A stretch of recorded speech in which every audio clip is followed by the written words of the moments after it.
nom est Florence Vie, je suis mentor dans le domaine de l'évolution spirituelle au féminin, fondatrice de Révèle ta magie. J'accompagne les femmes connectées, intuitives et engagées à vivre une vie guidée chaque jour par l'âme et le cœur. Ce qui m'anime, c'est un monde où les femmes se révèlent et rayonnent la lumière de leur âme. Si tu souhaites incarner tes plus belles fréquences au quotidien et recherches des partages, des astuces, des conseils, une vision, alors tu es à l'endroit parfait. Bienvenue dans mon univers et dans le podcast Les Magiciennes. Hello les belles magiciennes, j'espère que vous allez bien cette semaine. C'est l'été, si vous écoutez ce podcast au moment où il sort, vous êtes en plein été dans le mois de juillet. Donc on se retrouve aujourd'hui pour rester dans cette thématique un peu de l'été. On va parler ensemble d'un sujet qui est tellement important dans mon monde et dans tout ce que je transmets. Aujourd'hui, j'aimerais te proposer de profiter de cette énergie de l'été où peut-être tu prends plus le temps, peut-être tu écoutes plus ton rythme, où tu te permets plus de choses. Je voudrais t'inviter à venir profiter de ça pour changer ton regard sur tes défauts. Voilà ce dont on va parler aujourd'hui. On va parler de tes défauts, on va parler de tes travers, on va parler de toutes ces choses avec lesquelles peut-être tu n'es pas à l'aise, que tu n'acceptes pas, ces choses que tu aimerais bien voir disparaître. Alors déjà, si tu as en toi des choses que tu aimerais bien voir disparaître, que tu aimerais bien voir cesser, que tu voudrais transformer, il y a zéro problème avec ça. Je suis absolument pas là pour te dire qu'il faut plus avoir ce genre de sensation. Parce qu'on est humaine et forcément on est challengé à ce niveau-là. Mais ce que je peux t'assurer, c'est qu'à la fin de cet épisode, tu vas avoir un tout autre regard sur ces travers. Ce que j'aimerais te dire en premier lieu, c'est et si tes défauts n'étaient pas des défauts? Tu vois, en réalité, comme avec beaucoup de choses dans la compréhension de qui nous sommes, dans la compréhension de cet être multidimensionnel, avec tellement de potentiel que nous sommes, c'est que nous prenons les choses à l'envers. Qu'est-ce que ça veut dire? Ça veut dire que tes défauts, aujourd'hui, c'est un peu comme l'ennemi à abattre. Et dans le développement personnel, on continue quand même à nourrir cette idée de l'ego, c'est l'ennemi à abattre, l'ego, c'est le truc qui nous fait être insupportable, pas gentil, fier, imbu, jaloux. Et c'est du coup un truc dont on essaye de se défaire, un truc que l'on va cacher, que l'on va nier, que l'on va rejeter. Or, pour moi, la spiritualité, au contraire, c'est venir tout accueillir, c'est venir te proposer d'accueillir tout ce que tu es, c'est venir grandir ta capacité à t'aimer et à être vraiment cette sorte de berceau, cette sorte de matrice qui accueille tout son être. Ce que je te propose aujourd'hui, c'est de voir tout ça sous un autre angle. C'est-à-dire que je vais prendre une métaphore. Tu imagines que tu arrives devant un pêcher, donc le fruitier, un pêcher magnifique. Il est rempli de pêches, puis toi, tu adores les pêches. Puis si, quand tu m'écoutes, là, toi, tu n'aimes pas les pêches, change d'arbre. Trouve un arbre où tu adores les fruits. Et donc, tu vas choisir une pêche, et puis, tu vas la croquer. Et puis, le goût, il est juste infâme. C'est quand tu croques, tu as l'impression de croquer dans du bois. Le goût, il est infâme parce que ce fruit n'est pas mûr. C'est-à-dire que toi, tu viens de cueillir ce fruit avant la fin de son processus de maturation. Et du coup, c'est vraiment pas bon. Est-ce que ça veut dire que toutes les pêches vont rester infâmes? À l'évidence, non. En réalité, c'est exactement pareil avec tes défauts. Tes défauts, ce sont des parts de toi qui, pour une raison, sont restés bloqués à un âge immature. En fait, ces défauts, ils sont mis en place par un système de protection ou un processus réactionnel en lien avec une situation vécue comme souffrante. Tu as mis en place une réaction depuis la posture et la maturité que tu avais à l'époque de cette situation souffrante ou dans tous les cas vécue comme souffrante, parce qu'elle n'est pas nécessairement souffrante, mais il n'empêche que toi, ça t'a fait souffrir. Ce comportement, il était parfait, parfaitement adapté à la personne que tu étais à l'âge où tu l'as mis en place. Peut-être tu avais 4 ans, peut-être tu avais 6 ans, peut-être tu avais 10 ans.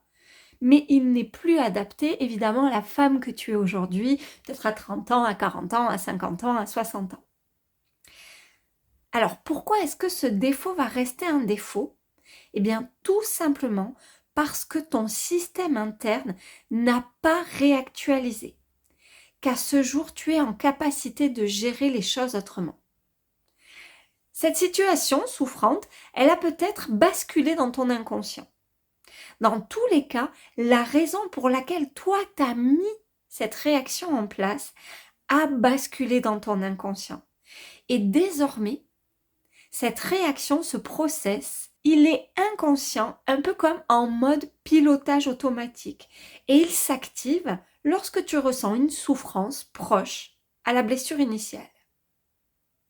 Et bien évidemment, ce process, il est associé aux réactions émotionnelles que tu avais à l'âge de la situation. Par exemple, si à 4 ans tu t'es sentie trahie, que tu as commencé à être méfiante parce que tu voulais plus jamais te faire trahir, et que tu as commencé à te protéger et à pas te livrer, à rester très taciturne, très fermée, à plus faire confiance aux personnes, c'était super adapté parce que tu voulais juste plus souffrir. Et qu'à 4 ans, la seule possibilité que tu avais de te protéger de ça, c'était d'arrêter de parler, d'arrêter de dire les choses. Avec la maturité émotionnelle d'une petite fille de 4 ans. D'une petite fille de 4 ans qui interprète les choses du haut de son regard de 4 ans. Ou de 10 ans. De 10 ans, peut-être au collège, on s'est moqué de toi et alors, tu t'es dit que la meilleure manière qu'on arrête de se moquer de toi, c'était que tu parles plus à personne, que tu montres plus ton véritable masque et que tu te fondes dans la masse, que tu prennes les comportements, les manières d'être des personnes qu'on n'embêtait pas et que tu te comportes comme elles. Et évidemment qu'à 10 ans, ça semble être une méthode vraiment appropriée, même si c'est dommage de passer à côté de qui nous sommes, c'était approprié pour éviter de souffrir. Sauf que ça, petit à petit, ça a basculé dans ton inconscient. Dans tous les cas, cette décision que tu as prise à ce moment-là de dire « Ah tiens, je vais faire ça », c'est quelque chose dont tu n'as plus conscience parce que tu l'as fait un peu naturellement, un peu en mode survie, puis tu as oublié que tu avais mis ce process en place pour ces raisons-là. Sauf qu'aujourd'hui, à l'âge adulte, quand tu montres pas qui tu es, tu as pas conscience que c'est parce que cette fois-là au collège où on s'était moqué de toi, tu t'étais dit « Ah il faut plus que je montre, si c'est ça, je vais plus me montrer. » Tu réfléchis pas à tout ça. Ça se fait comme en pilotage automatique. Et les émotions qui remontent, comme une peur d'être moqué, que l'on se moque de toi, une peur de devenir la risée, une peur d'être rejeté, de ne pas être accepté, ces émotions, leur maturité émotionnelle, elle est fixée sur 10 ans. C'est la maturité de la jeune adolescente de 10 ans que tu étais. Ça ne veut pas dire qu'il y a un problème avec toi, ça fonctionne comme ça chez tout le monde. C'est comme ça. C'est pour ça que parfois, quand tu vois quelqu'un s'énerver, tu as l'impression de voir le petit enfant qui s'énerve parce que tu vois bien que c'est au-delà de la personne que tu connais à l'âge adulte. Tu sais, des fois, on a comme des gros chagrins et puis ces gros chagrins, on sent qu'ils n'ont pas été pleurés depuis des dizaines et des dizaines d'années parce que cette émotion, elle était enfouie, elle était présente depuis ce moment-là. Et du coup, évidemment, quand tu laisses remonter ce processus de manière inconsciente, c'est pas un choix, ça se fait en pilotage automatique, bien évidemment que ta réaction, elle n'est pas alignée à ta maturité ou ta sagesse actuelle. Et donc, ça ressemble à un défaut. Et comme tout, ce process est inconscient. La seule manière, et c'est là que c'est vraiment important, ma belle magicienne, si tu comprends ça, plus jamais tu ne verras tes défauts comme des défauts. La seule manière que tu vas avoir d'accéder à ce souvenir, de ramener de la conscience dans ce process en mode pilotage automatique, La seule façon que tu as de remonter le fil de cette pelote, eh bien, c'est de le revivre. L'émotion qui remonte ne parle pas d'un défaut, mais d'une voie. C'est une passerelle pour aller grandir encore. La connaissance de toi, ta sagesse, ta capacité à penser tes blessures, ta capacité à t'accueillir et à amener de la sagesse dans ces parts de toi qui sont restées bloquées à 10 ans, à 6 ans, à 4 ans, à 15 ans. C'est la seule manière parce que c'est inconscient. Et pour pouvoir accéder à cet inconscient, tu vas utiliser l'émotion. Ça veut dire que quand un défaut se manifeste, il n'est pas là pour montrer la personne que tu es, il est là pour t'offrir l'opportunité de ramener de la conscience sur quelque chose qui s'est passé et que tu peux aller penser, pacifier. Et c'est pour ça que l'on prend les choses à l'envers. Parce qu'en niant, en rejetant ce qui s'exprime, tu ne peux pas grandir ton amour pour toi. Et tu ne peux pas aller grandir ces parts, aller amener de la maturité à ces parts. C'est comme si ces fruits verts sont condamnés à rester verts parce que tu les rejettes, tu les remises au fond d'un coffre, sous le tapis.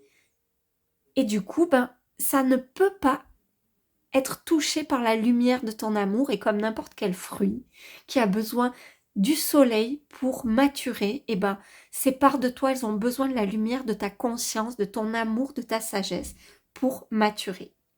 Tes défauts sont juste les fruits verts qui, dès lors que tu en prends soin, dès lors que tu poses ta conscience dessus, deviennent les fruits mûrs qui déploient et révèlent ta puissance. Les rejeter, les nier, c'est ne pas te proposer de révéler cette puissance qui sommeille en toi. Et je te le redis, la seule manière d'y avoir accès, c'est d'attraper l'émotion qui se présente au moment où elle se présente, sans te juger, sans renier, sans rejeter. Parce que c'est comme ça que tu remontes le fil. Alors, évidemment, comment est-ce qu'on va pouvoir passer de ce fruit vert à de ce fruit mûr? En étant intentionnel, en étant à l'écoute et en étant super bienveillante. Parce que si tu commences à te juger, si tu commences à regarder ça, si tu commences à le regarder de haut, tu vas te braquer intérieurement. Imagine que tu vois un petit enfant qui est en train de souffrir parce que quelqu'un lui a dit quelque chose de méchant et que tu le prends de haut, il va jamais avoir le sentiment d'être apaisé. Et là, c'est pareil, c'est des petits enfants, la petite fille que tu as été à différents âges qui a besoin de ton regard pacificateur, bienveillant, pacifiant, comme un baume réparateur. Ce qui m'aide beaucoup, c'est de me placer en tant qu'observatrice. Tu vois, de prendre ce truc de recul, de sorte de ne pas m'identifier à cette émotion et de me raconter l'histoire que cette émotion, elle raconte quelque chose à propos de moi. Tu vois, je vais choisir que cette part de moi, elle ne me définit pas, mais bien qu'elle vient m'offrir la possibilité de grandir encore plus. Ma capacité d'être celle que j'ai envie d'être, c'est-à-dire celle qui s'accueille, une merveilleuse compagne pour moi-même, celle qui se pense, celle qui grandit, sa capacité à rayonner l'amour à l'intérieur d'elle et tout autour d'elle. Parce que ton défaut, il n'est un défaut que parce qu'il n'est pas réactualisé. Donc je te donne quand même un exemple pour que ça soit vraiment clair pour toi. Imagine tu es contrôlante. C'est-à-dire que tu as tendance à vouloir contrôler, tu as du mal à faire confiance, tu as tendance à être un peu autoritaire, voire des fois plus qu'autoritaire. Et à chaque fois, tu te juges et à chaque fois, tu regrettes quand tu t'es comporté comme ça. Après coup, tu te dis, bon sang, mais pourquoi je suis comme ça? Et puis, tu commences à avoir honte de ça.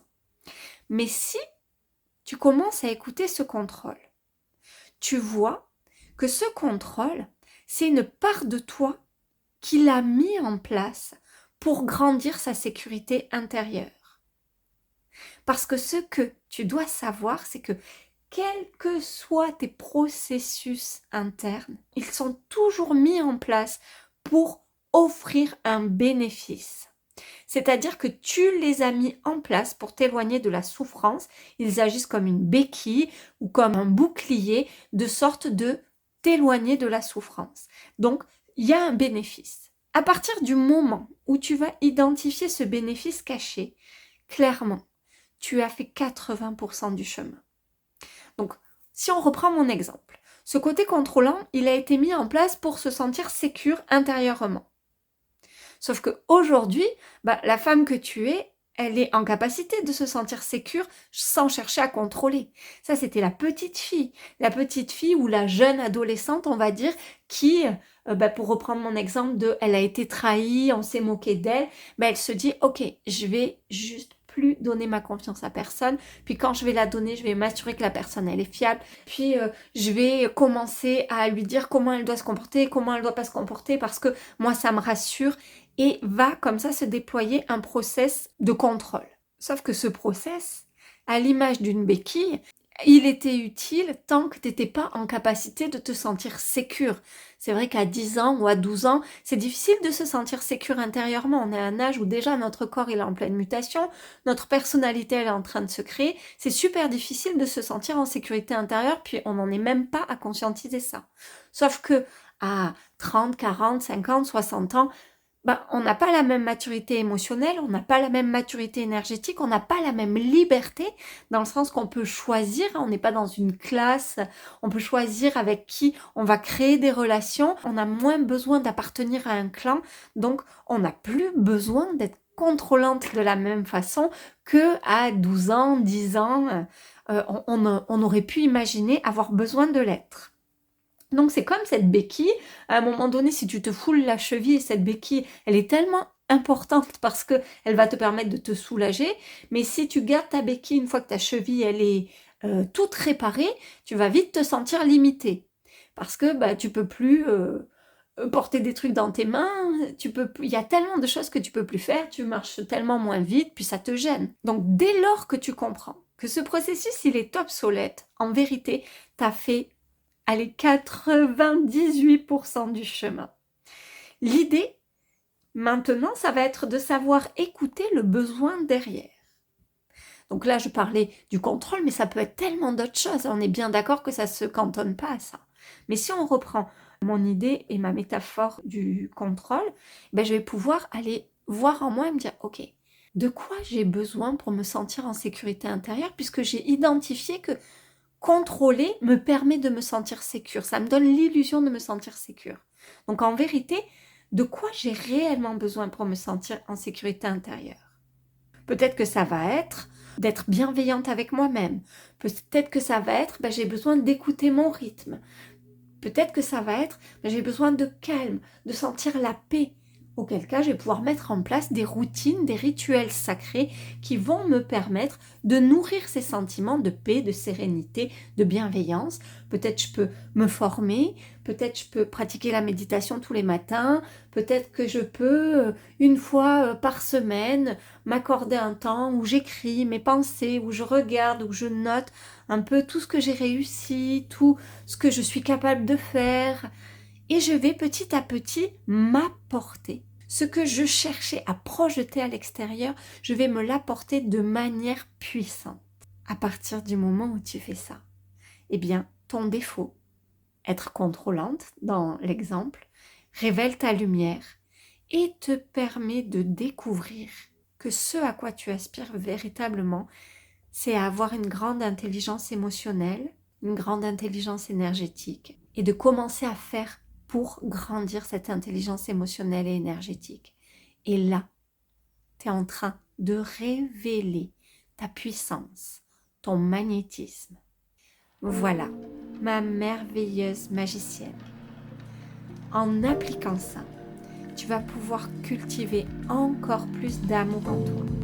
Puis je serais vraiment, vraiment intéressée pour que tu me partages tes prises de conscience suite à l'écoute de cet épisode de podcast. Sur Instagram, dans mes DM, je réponds toujours. Tu peux me laisser des vocaux, tu peux me laisser des messages écrits ou par mail. Ou quand c'est possible, selon quelle est ta plateforme d'écoute, tu peux me laisser un commentaire sous cet épisode. On se retrouve la semaine prochaine pour un nouvel épisode de ton podcast des magiciennes.